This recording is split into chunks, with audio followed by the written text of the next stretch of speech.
솔로몬은 7년에 걸쳐서 성전을 짓습니다. 그리고 자기가 살 왕궁을 13년에 걸쳐서 짓습니다.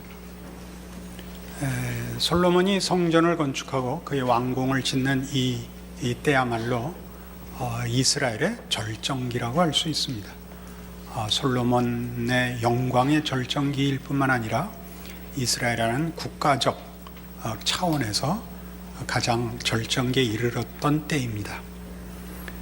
그리고 이 성전을 지음으로써 이스라엘 백성들은 하나님이 자기네를 특별히 선택한 백성으로 부르셨고, 자신들이 그 부르심에 응답하여 이 전을 지으며, 그래서 이 전에 하나님이 함께 하셔서 꼭 문자적이진 않습니다만은 하나님께서 이스라엘과 함께 한다 하는 그 약속에 보이는 증거로 이해하고 있습니다. 그러나 이 하나님께서 이스라엘과 함께 하신다는 약속은 오늘 12절을 보면, 내가 지금 이 성전을 건축하니 내가 만일 내 법도를 따르며 내 율례를 행하며 내 모든 계명을 지켜 그대로 행하면 내가 내 아버지 다윗에게 한 말을 내게 확실히 이룰 것이요 내가 또한 이스라엘 자손 가운데 거하며 내 백성 이스라엘을 버리지 아니하리라 입니다.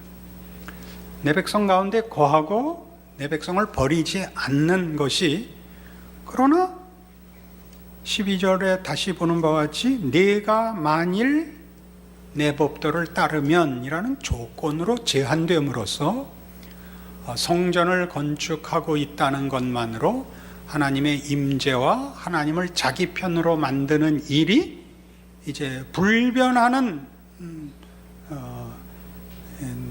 현실로 확보된 것은 아니다라고 말씀하시는 것을 보게 됩니다. 그러나 이 문제는 사실 12절 하반절에 있는 내가 내 아버지 다윗에게 한 말을 내게 확실히 이룰 것이라 하는 말씀과 조금 어긋납니다. 원래 다윗에게 한 약속은 조건적이지 않았기 때문입니다. 우리는 사무엘하 7장에서 이 사실을 다시 한번 확인할 필요가 있습니다. 사무엘하 7장 12절입니다. 내 수하니 차서 내 조상들과 함께 누울 때 내가 네 몸에서 날 네 씨를 네 뒤에 세워 그의 나라를 견고하게 하리라. 그는 내 이름을 위하여 집을 건축할 것이요 나는 그의 나라 왕위를 영원히 견고하게 하리라. 나는 그에게 아버지가 되고 그는 내게 아들이 되리니 그가 만일 죄를 범하면 내가 사람의 매와 인생의 채찍으로 징계하리니와 내가 네 앞에서 물러나게 한 사울에게서 내 은총을 빼앗은 것처럼 그에게서 빼앗지는 아니하리라. 네 집과 네 나라가 내 앞에서 영원히 보존되고 네 왕위가 영원히 견고하리라. 이 약속에서는 조건이 없습니다. 이것은 하나님의 무조건적인 은혜에 근거한 약속입니다. 그것이 다윗 왕권의 영원함이라는 것을 보장하고 있는 것입니다. 그런데 오늘 본 본문에서 그런 것처럼 이미 다윗이 솔로몬에게 왕위를 넘길 때 슬며시 조건이 따라 붙습니다. 열왕기상 2장 1절을 봅니다.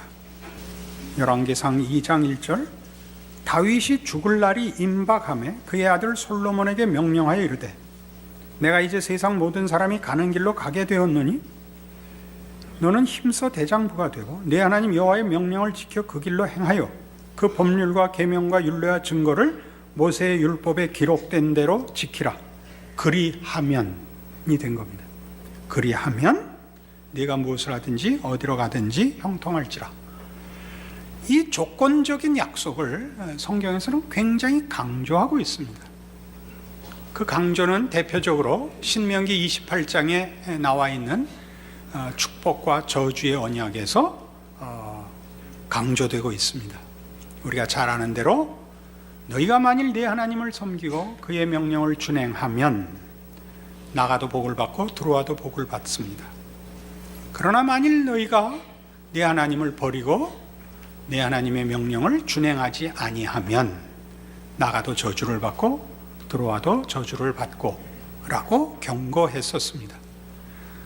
그러나 다윗에게 한 약속은 그 조건을 달지 않고 있었습니다. 그렇죠? 사울에게서 왕위를 뺏은 것 같이는 아니하겠다. 잘못하면 내가 그를 징계하고 교훈할지언정 그 나라를 뺏지는 않겠다 라고 약속했는데 실제로 이 나라는 패망한 것입니다.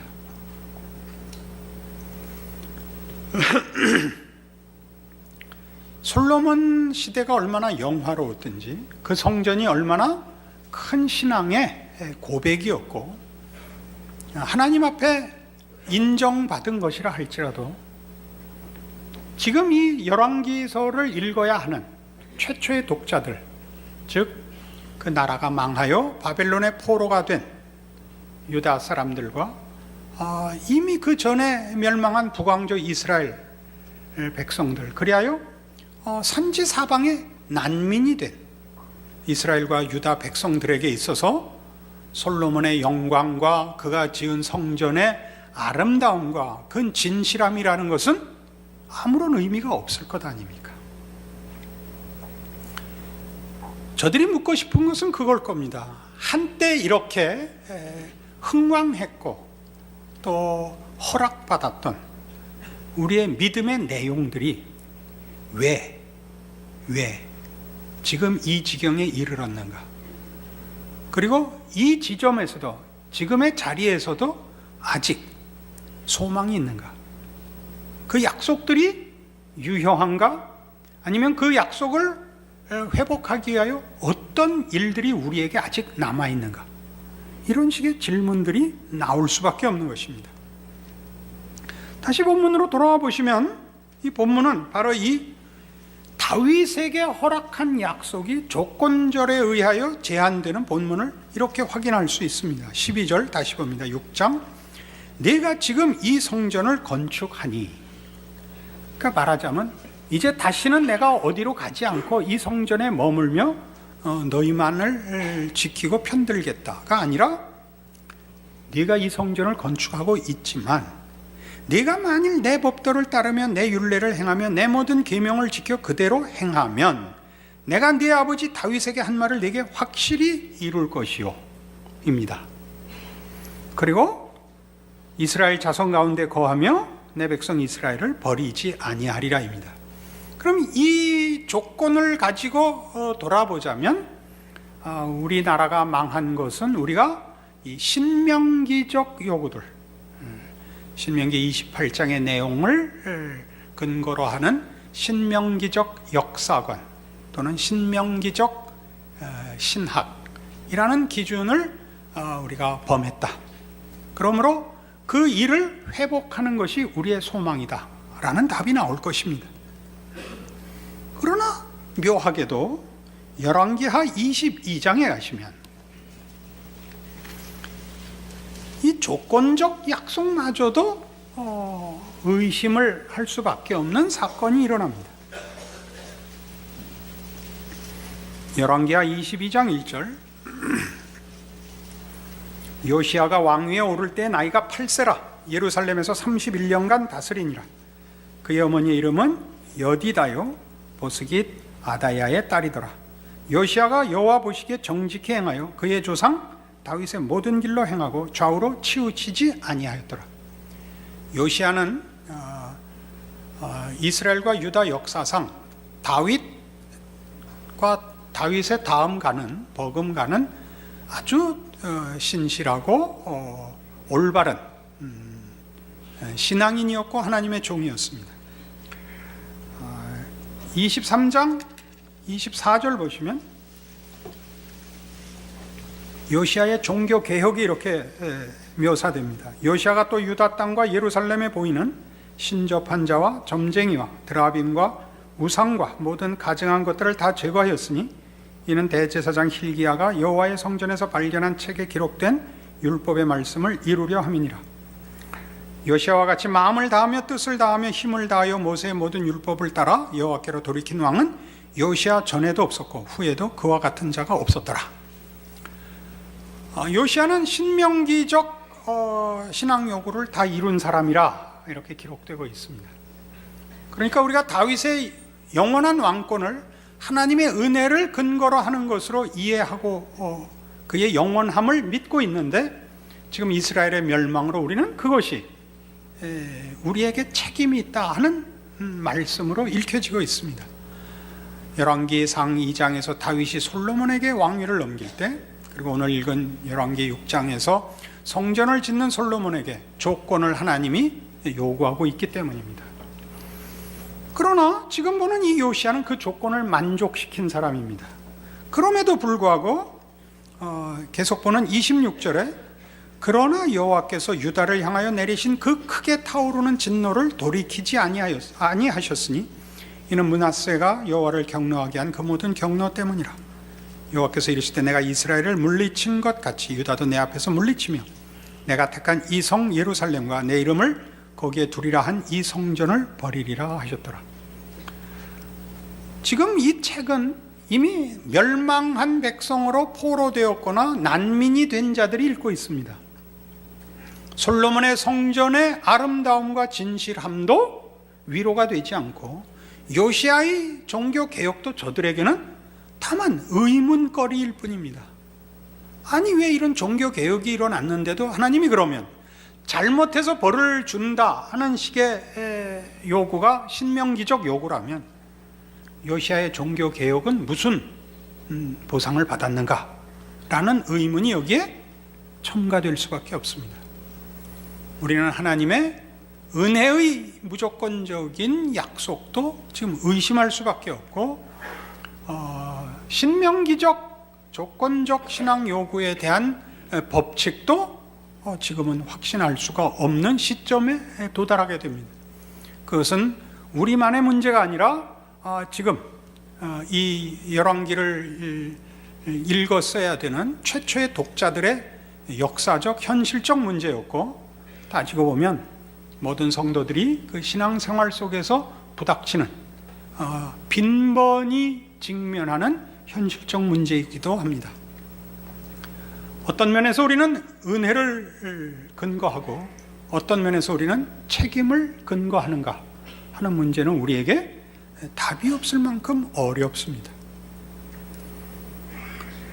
열왕기서가 이런 문제를 이렇게 긴장 상태로 어느 한쪽으로 답을 할 수 없는 은혜와 책임이라는 긴장 관계를 제시하고 답을 주지 않는다면 이 책을 쓴 가치가 없어집니다.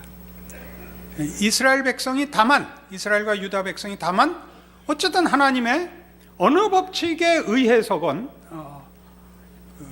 패망이라는 결과를 가질 수밖에 없는 운명에 이제 처해졌다라면 회복의 길이 어느 것인지를 물어야 되는데, 은혜가 맞는지 책임이 맞는지 사실은 그 선택을 할 수가 없는 것입니다. 여기에 대한 답을 열왕기서가 직접 하고 있습니다. 열왕기하 25장을 가보십시오. 열왕기하 25장 27절, 유다의 왕 여호야긴이 사로잡혀간 지 37년 곧 바벨론의 왕 에윌므로닥이 즉위한 원년 12월 그 달 27일에 유다의 왕 여호야긴을 옥에서 내놓아 그 머리를 들게 하고 그에게 좋게 말하고 그의 지위를 바벨론에 그와 함께 있는 모든 왕의 지위보다 높이고 그 죄수의 의복을 벗게 하고 그의 일평생에 항상 왕의 앞에서 양식을 먹게 하였고 그가 쓸 것은 날마다 왕에게서 받는 양이 있어서 종신토록 끊이지 아니하였더라. 여호야긴은 실제적으로 이 유다의 마지막 왕입니다. 이 여호야긴이 바벨론에 저항했기 때문에 바벨론이 와서 그를 치고 그를 사로잡아 가고 이 여호야긴의 삼촌, 성경에 계명된 이름으로 시드기야로 나오는 왕이 한 번 더 있었지만 그는 꼭두각시 왕이었습니다. 그도 바벨론에 항거하다가 두 눈이 뽑히고 포로로 잡혀가고 이스라엘은 그러니까 그 성전과 그 예루살렘 성 전체가 회파됩니다.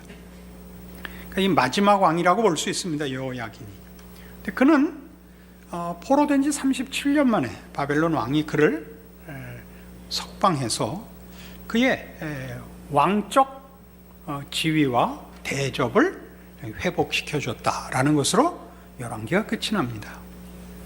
이것은 시사하는 바가 큽니다. 물론 그가 회복되었다 할지라도 뭐 여러 가지로 회복되었죠. 바벨론 왕과 같은 대접을 받은 건 아닐지라도 다른 모든 왕들의 지위보다 높이고 왕과 함께 식사하고 그의 쓸 것을 왕궁에서 지급하는 대접을 받습니다. 포로된 나라에서의 대접은 그것 자체가 물론 모욕일 수 있습니다. 그러나 이 사건이 가지는 의미심장함은 여호야긴이 어떤 왕이었느냐 하는 것을 확인하면 좀 달라집니다. 그 열왕기하 24장 8절입니다. 여호야긴이 왕이 될 때 나이가 18세라 예루살렘에서 석 달간 다스리니라. 9절 여호야긴이 그의 아버지의 모든 행위를 따라서 여호와께서 보시기에 악을 행하였더라. 그러니까 여호야긴은 신명기적 신학으로 보상을 하자면 그는 벌을 받아 마땅합니다. 그는 회복될 조건이 없습니다. 그러니까 하나님께서 궁극적으로 쓰는, 말하자면 우리가 이해하는 식으로 해서 법칙은 은혜의 법칙이다 하는 것을 말하고 있습니다. 여호야긴이 회복된다면 그가 한 일 아무것도 없이 그가 한 대로 갚지 않고 전혀 본인에게 조건이 없는 회복이 이루어진다면 이스라엘 백성들에게도 희망이 있다는 얘기가 됩니다. 이게 열왕기서의 가장 중요한 내용이 됩니다. 결국 미래는 열려 있는 것입니다.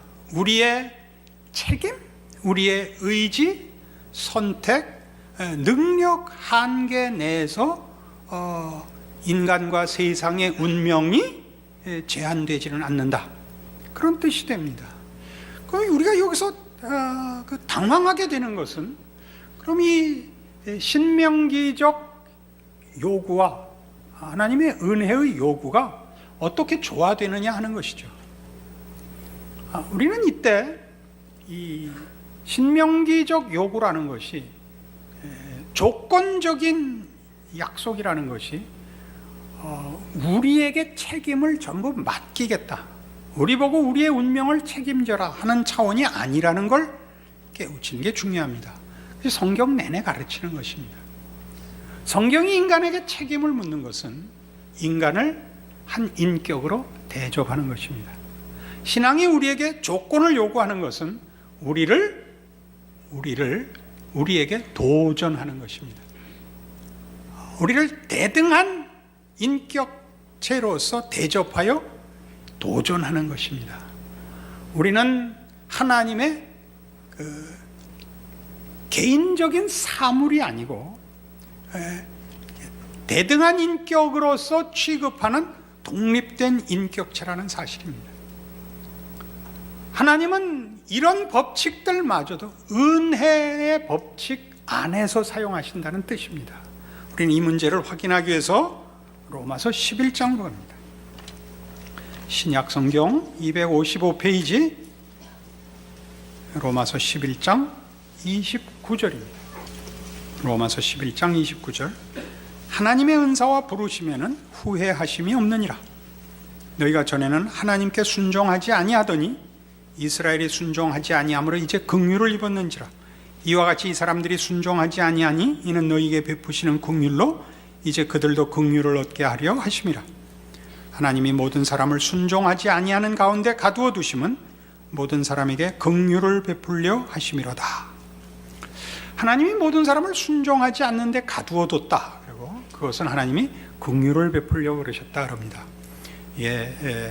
인간적인 하나님에 대하여 본성적으로 거부감을 갖고 있는 인간의 이 구절에 대한 이해는 또는 반응은 1차적으로 이런 것입니다. 저도 가졌던 생각입니다.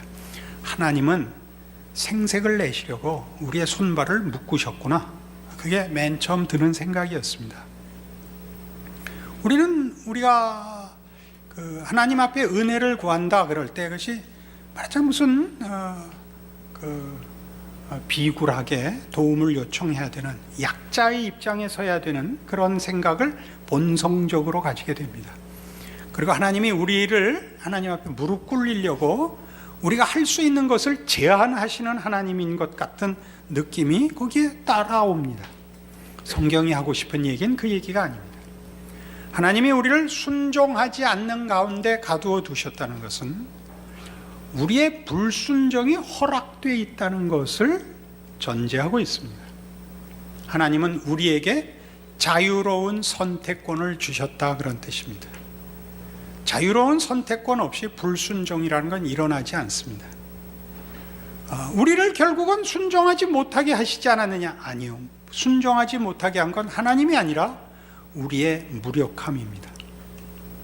여러분 신앙생활을 해보시면 여러분이 어떻게 살아야 하는지는 다 알지만 그렇게 사는 사람은 없습니다. 그것은 기독교 신앙에서만이 아니고 기독교 신앙인이 아닌 일반인들도 그렇습니다. 인류 모두에게 공통된 사실 하나는 모든 인간이 윤리와 도덕의 옳음을 알고 그렇게 살겠다고 본인이 작정하지만 아무도 그렇게 살지 못했다는 사실입니다. 그러면서도 자신이 이상하다고 생각하지 않습니다. 중력 법칙이라는 것은 모두의 선택과 상관없이 그 법칙이 적용됩니다. 돌을 공중에 놓으면 돌의 선택과 관계없이 떨어집니다. 그리고 그것은 돌은 그래야 되는 겁니다. 나무를 그래도 그렇습니다. 그런 성질들을 본인 돌이나 나무가 갖고 있는 것이 아니라 그 사물들이 중력의 법칙을 벗어날 수 없기 때문입니다. 인간만은 그러니까 옳은 것을 아는데 지키지 않는 법칙 속에 매여 있는 것입니다. 그걸 하나님이 허락하시는 겁니다. 인간의 선택과 인간의 무력함이라는 것을 확인하는 기회를, 시간을 허락하십니다. 왜 그러냐고요? 긍휼을 베풀기 위해서입니다. 여기서 긍휼은 인간이 자신에 대해서 할 수 있는 것과 차원이 다른 하나님만이 하실 수 있는 것을 우리의 조건에 따라서가 아니라 당신에 근거하여 주신다는 뜻에서 긍휼입니다. 그러니까 우리가 소원하고 우리가 사모하는 것을 주시려는 것이 아니라 하나님이 우리에게 목표하신 것을 주시려는 것이 긍휼이라는 표현으로 나옵니다. 왜요? 우리는 그 일에 조건을 만들 수가 없고 요구 자체가 우리에게는 없습니다. 그건 뭐냐 하면 하나님이 우리를 사랑하시는 것 같이 우리 보고 당신을 사랑하라 하는 것입니다. 여기가 어렵습니다.